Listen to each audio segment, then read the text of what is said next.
So, part 2 of the Witch Rider. As I said, I was going to get interrupted. And I'm always closer to right than wrong. As you see, if this thing's still recording, it just glitched.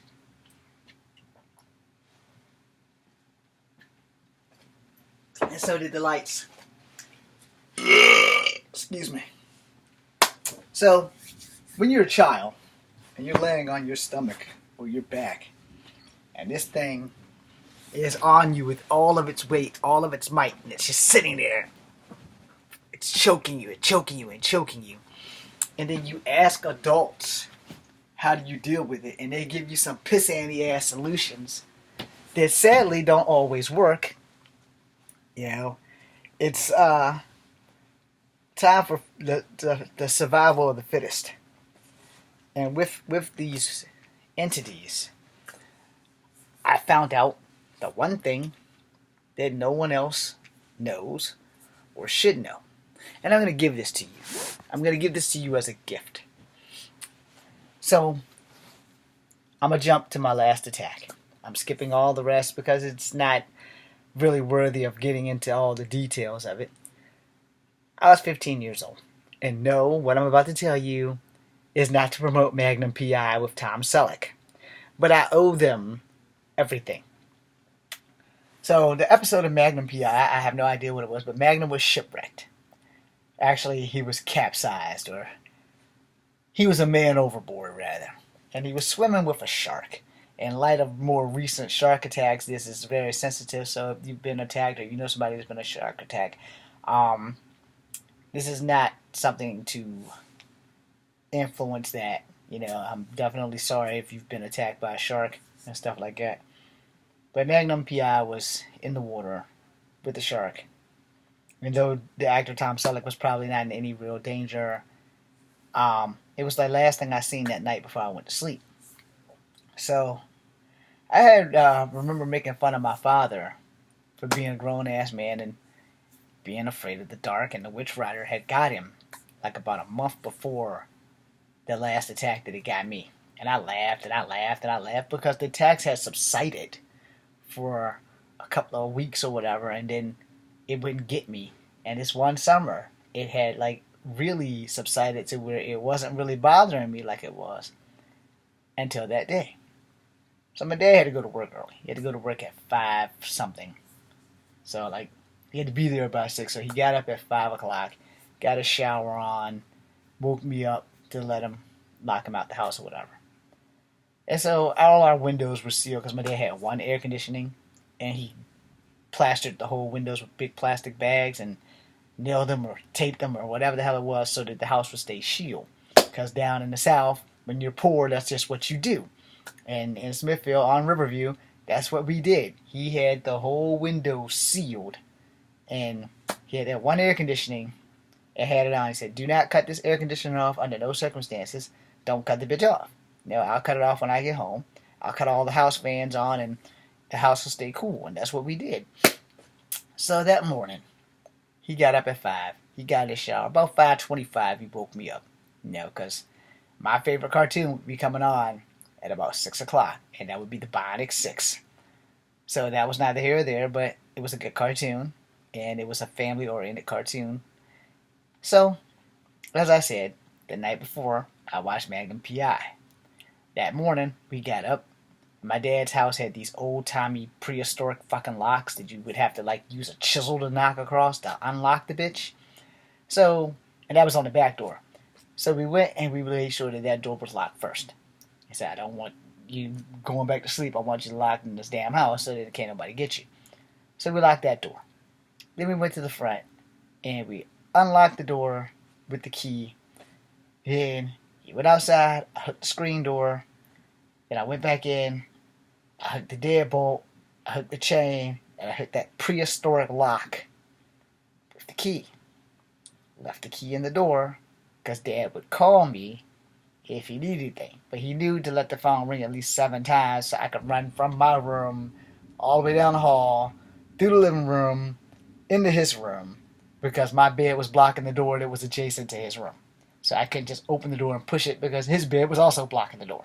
So that should tell you how the house was set up. It was an old house. So He never called. And I decided that I'm going to lay back down until 6 o'clock to watch the Bionic 6. Now, have you know, my brain now and my timing then was a bit off.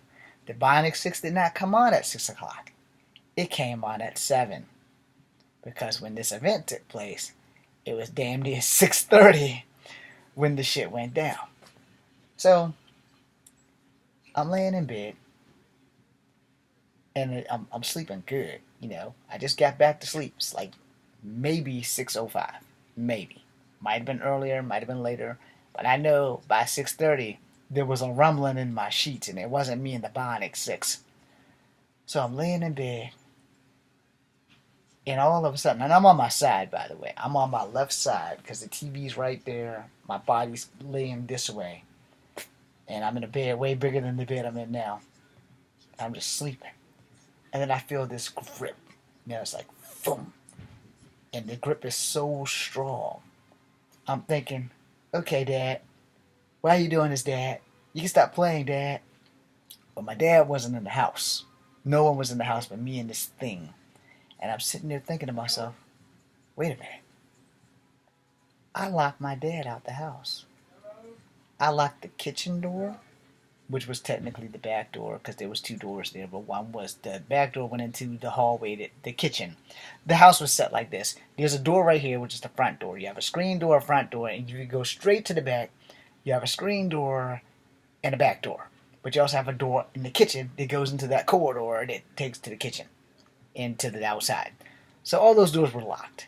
And I knew they were locked, and I knew that I shut that door to the corridor because Dad made sure that I shut that door to the corridor and lock it because there was no need for air conditioning to be in. It's basically like a pantry. So I locked that door. And I'm thinking, all the doors are locked. How the fuck did Dad get in here to choke me? It's not my dad. It's definitely not my dad. Because he didn't come back that day until like lunchtime.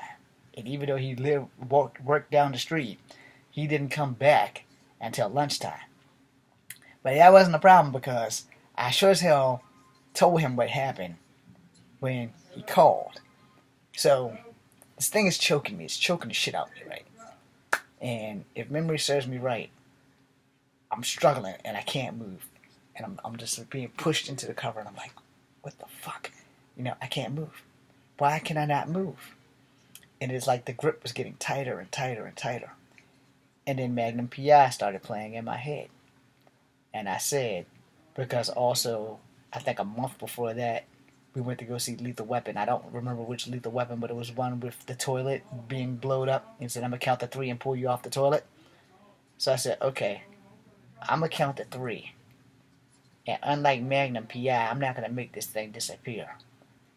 I'm going to catch it. So it's choking me. And like Lethal Weapon, I skipped number 2. I was like, okay, you bastard. 1, 3. So I had this like humongous cover. And me and this thing was scuffling in this cover. But I touched it, but I couldn't keep a hold of it. Now, once we get out of the cover, there's nothing in the house but me. Nothing. I mean, there's nothing in this damn house.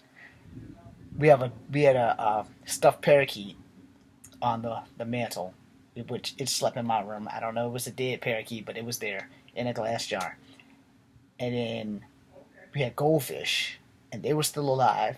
The ones that didn't die like the week before, where Dad thought that I would be stupid enough to not realize that the goldfish was gone, because we had like 7 or 8 of them, and he would replace them bi-weekly.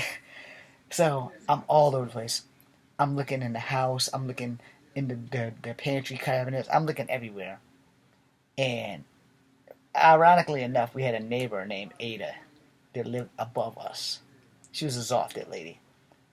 And I'm looking around. And she usually, you can hear her when she's walking around. But I couldn't hear anything up there either. And I'm looking under the beds. I got flashlights. I'm trying to find this thing. And I never do. So I'm a big chicken shit. Even though I know Kung Fu, I'm a big chicken shit. So I get my BMX out of the pantry that I'm not supposed to be in, because we had it all the way down the hallway. I go down there, I pop that fucking lock, and I get that pantry, and I get the bike, and I roll it all the way back down the hallway because it's easy to go down 3 steps versus the 5 steps in the back. So I get it to the front door, I unchain the thing, and then I realize I didn't lock the pantry bag, so I run back down there and I lock the pantry bag. Get my bike. I unlock all the doors in the front, put the bike on the porch, get the key, because you have to take the key from the lock and put it back on the outside of the lock to lock the bitch back, because it's like a fucking prehistoric lock. It's like a Flintstone lock. Then I have to use the deadbolt key on the outside, which we also leave in the damn thing. And then we have a block with a nail in it to lock the storm door from the outside. So I take my bike, I put it out on the side, I put the lock thingy on the fucking storm door, and I haul ass. Now, mind you, it's 7 o'clock. Oh, I suppose you guys are wondering what happened to the Bionic 6 on Robotech. Well, that was the one day that I didn't watch that shit, because I had to get the fuck out the house. If memory serves me right, because I was scared as shit. So I got out the house, and I rode to my dad's job. Unfortunately, he happened to be there. And I said, Dad, something attacked me in the house. He's like, what? I said, it's that thing. He's like, that thing. I was like, you know what I'm talking about. That thing that chokes you in your sleep. And I said, I done overstepped. Let me rewind. Before I did all of that, back to where I said I touched it. I had made a vow that day in that room, in that moment, and I don't know why I skipped it. So I'll go ahead and give it to you now. I told this entity that I'm going to find you. I'm going to catch you, and I'm going to prove to the world that you exist. All caught up? Good. So after I did that, then I rode to my dad's. Then I told him about it, and he said, where you going? I'm going to my aunt's house. So I didn't come back home until my dad got off. But from that day forward, it has never been back. So to recap, I touched it, and I swore that I'm going to catch it, and I'm going to prove to the world that it exists. And from that day forward, I haven't had any more spiritual issues outside of the Wraith. And that will be like your next video. I'm James Williams Jr. You can believe this tale or you cannot. It doesn't matter anyway, because I know it happened to me, and I'm not on drugs. I'm not completely insane. I'm not a psycho, but I'm not the only one. I'm just the only one man enough to talk about it. And I don't want to be put in a padded room. Be seeing you.